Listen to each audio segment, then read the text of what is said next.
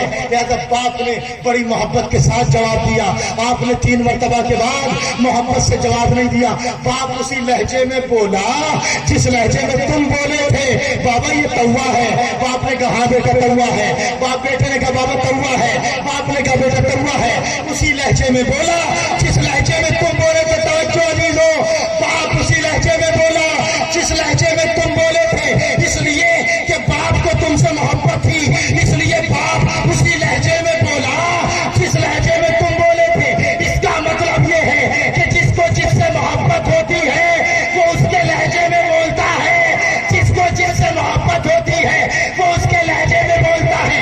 ارے باپ کو بیٹے سے محبت تھی تو اس کے لہجے میں بولا، خدا کو علی سے محبت تھی تو اس کے لہجے میں بولا۔ کہنا تھا کہ روح حسین کو سر خم ہوا کہ پشت سے ایک بی بی کی آواز آئی، اے میرے بھیا ہاں کہہ دیجئے زینب تیار ہے، بے مقراری تھا شام و کوفہ کے بازار۔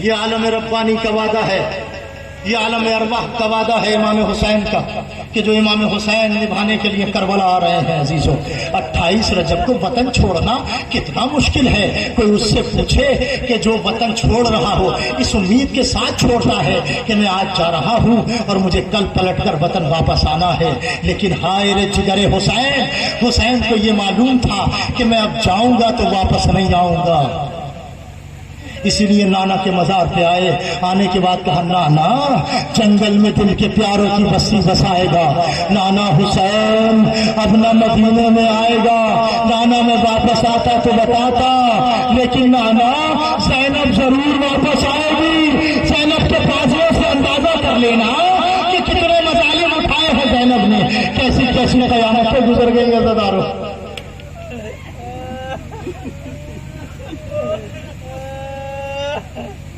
حسین نانا کے مزار سے رخصت ہوئے، ماں کی لحد کی طرف بڑھے۔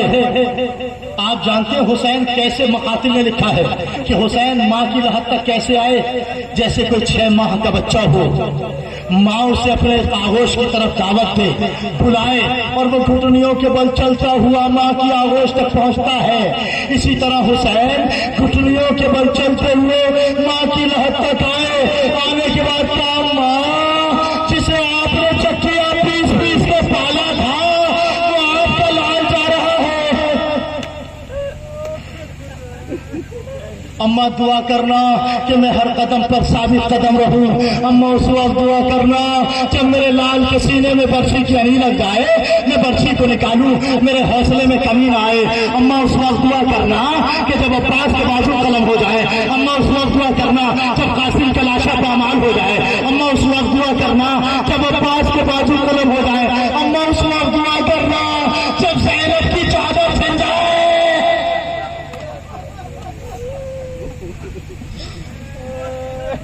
عزیزوں جیسے ہی چادر زینب کا نام آیا قبر زہرا لرزنے لگی، آواز آئی میرے حسین ذرا میرے لال عباس کو تو بلا لو۔ حسین نے عباس کو بلایا، قبر زہرا پہ ہاتھ رکھا، قبر سے آواز آئی ہے عباس تو میرا بیٹا ہے، جب تک تیرے بازو سلامت رہے زینب کی ریا پہ آج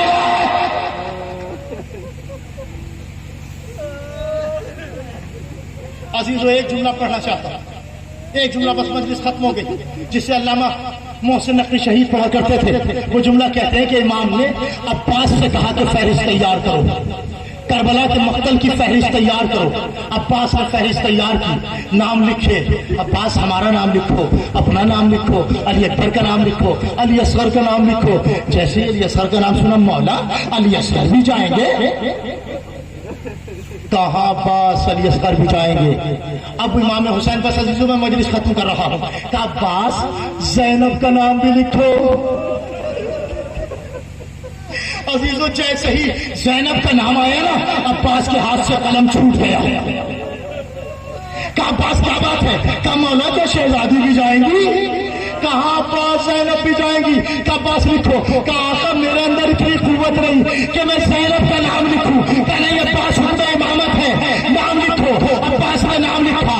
عباس نے جب نام لکھ دیا, امام نے تحریر کا معائنہ کیا. معائنہ کرنے کے بعد کہ عباس تم نے جیسے زینب لکھا ہے یہ الگ لکھا, یہ الگ لکھا, وہ الگ لکھا, یہ الگ لکھا. امام نے تحریر کو دیکھا.